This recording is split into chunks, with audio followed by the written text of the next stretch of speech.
Hello বন্ধুরা, আজকে যে গাছটা নিয়ে এসেছি সেই গাছটার অনেকটাই গল্প আছে। এর আগের ঝড়ে গাছটা তো আমার অনেকটাই বড় ছিল, কিন্তু ঝড়ে আমার পড়ে গিয়ে নষ্ট হয়ে গেছিলো। ভেবেছিলাম তো প্রায় মরেই যাবে, তাই যদিও শখের গাছ ছিল, তাই আমি সেই গাছটাকেই এই বালির মধ্যে ফেলে রেখেছিলাম।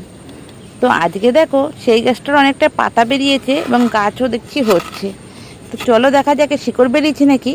হ্যাঁ, খুব সুন্দর তো শিকড়টা তো বেরিয়েছে দেখো। আর এই গাছটাকেই আমি আজকে টবে বসিয়ে দেব।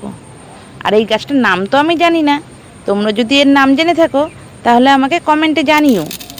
তো টবে দেওয়ার জন্যে আমি ড্রেনেজ সিস্টেম করার জন্য আমি কিছুটা দিয়ে নেব নারকেল ছোবা। তো দেখো টবের মধ্যে নিয়ে নিচ্ছি তো একটা টব, আর টবের মধ্যে নারকেল ছোবা দিয়ে আমি ড্রেনেজ সিস্টেমটাকে তো ভালো করে নিলাম। তারপরে আমি কিছুটা মাটি দিয়ে গাছটাকে তো আমি বসিয়ে নেব। আর তার আগে দেখো মাটিটা কিন্তু আমার আগে থেকেই তৈরি করা ছিল। মাটিটাই আমি শুধু প্লেন ভার্মি কম্পোস্ট, গোবর সার আর কোকোপিট দিয়ে মিলিয়ে রেখেছিলাম। তো গাছটা আমি বসিয়ে দিচ্ছি। ঠিকই মনে মনে তো আনন্দ হচ্ছে যে গাছটা যাই হোক, সেই গাছটা মরে না গিয়ে তো আজকে তো গাছটা তো আমার এসেছে, যেহেতু একটা শখের গাছ ছিল। তো বন্ধুরা দেখো গাছটা মাঝ বরাবর বসিয়ে আমি চারিধার দিয়ে টবের মাটি দিয়ে নিচ্ছি।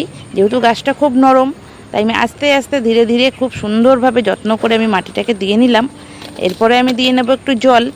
আর বন্ধুরা, তোমাদের কেমন লাগছে আমার ভিডিও? যদি ভালো লেগে থাকে তাহলে আমার চ্যানেলটাকে একটু সাবস্ক্রাইব করবে, আর নিচে থাকা বেল আইকনকে একটা প্রেস করে দেবে।